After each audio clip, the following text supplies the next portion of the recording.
भगवान श्री कृष्ण के जन्म स्थल ब्रजभूमि में गोवर्धन पर्वत का विशेष महत्व है।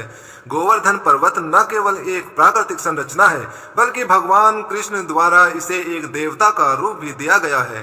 पुराणों के अनुसार गोवर्धन पर्वत ब्रजवासियों के लिए आवश्यक संसाधनों का भंडार था, जैसे कि पेड़ पौधे, पानी के स्रोत, चारा और पशुओं के लिए आवश्यक आहार। इस पर्वत की गोपियों के जीवन में एक महत्वपूर्ण भूमिका थी, क्योंकि यह उनके जीवन का आधार था। ब्रजवासियों की एक परंपरा थी कि वे हर वर्ष भगवान इंद्र की पूजा करते थे।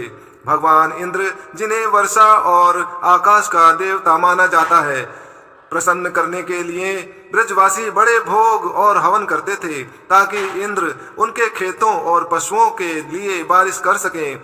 परंतु जब श्री कृष्ण ने देखा कि इंद्र की पूजा के लिए अत्यधिक संसाधनों का उपयोग किया जा रहा है और वे लोग गोवर्धन पर्वत, जो उनकी रोजमर्रा की जरूरतों को पूरा करता है, की पूजा नहीं कर रहे हैं, तो उन्होंने इसका कारण पूछा। बालक कृष्ण ने नंद बाबा और अन्य बुजुर्गों से पूछा कि वे इंद्र की पूजा क्यों करते हैं। नंद बाबा ने बताया कि इंद्र देवता बारिश करते हैं, जिससे खेती बाड़ी होती है और पशुओं को चारा मिलता है। श्री कृष्ण ने इस बात पर तर्क दिया कि गोवर्धन पर्वत ही असल में उन्हें हर चीज प्रदान कर रहा है और वही सच्चा रक्षक है। इस पर उन्होंने ब्रजवासियों को समझाया कि उन्हें गोवर्धन पर्वत की पूजा करनी चाहिए, न कि इंद्र की। कृष्ण ने कहा कि हमें अपनी जरूरतों के लिए प्रकृति को धन्यवाद देना चाहिए, न कि किसी देवता को प्रसन्न करने के लिए। श्री कृष्ण के तर्क से सहमत होकर ब्रजवासियों ने इंद्र की पूजा छोड़ दी और गोवर्धन पर्वत की पूजा करने लगे। उन्होंने गोवर्धन पर्वत के पास अन्न, दूध, दही और मिठाई का भोग लगाया और पर्वत की परिक्रमा की। इस पूजा को देखकर भगवान इंद्र को अत्यधिक क्रोध आया। उन्हें यह लगा कि एक साधारण बालक ने उनकी पूजा को रुकवा दिया है और ब्रजवासी अब उनका सम्मान नहीं करते। क्रोध में आकर इंद्र ने ब्रजभूमि पर मूसलाधार बारिश शुरू कर दी। इंद्र ने सोचा कि वह भयंकर बारिश करके ब्रजवासियों को सबक सिखाएंगे और उन्हें अपने आप पर निर्भर होने की शक्ति का आभास कराएंगे। घोर बारिश से गांव डूबने लगा, नदी नाले उफान पर आ गए। ब्रजवासी अपने पशुओं और परिवार के साथ डर गए। चारों ओर पानी पानी हो गया और कोई भी स्थान सुरक्षित नहीं बचा।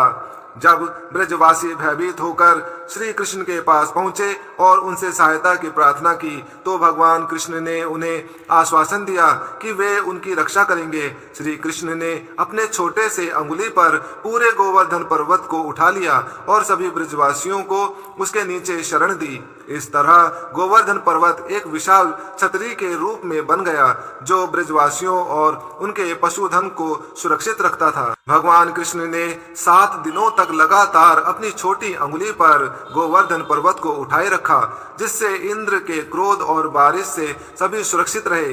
इंद्र ने देखा कि एक श्री कृष्ण केवल एक बालक नहीं है, बल्कि दिव्य शक्तियों से संपन्न है। अंततः इंद्र को अपनी गलती का एहसास हुआ और उन्होंने कृष्ण से माफी मांगी। उन्होंने श्री कृष्ण को भगवान विष्णु का अवतार मानते हुए अपनी पूजा समाप्त की और वहां से लौट गए।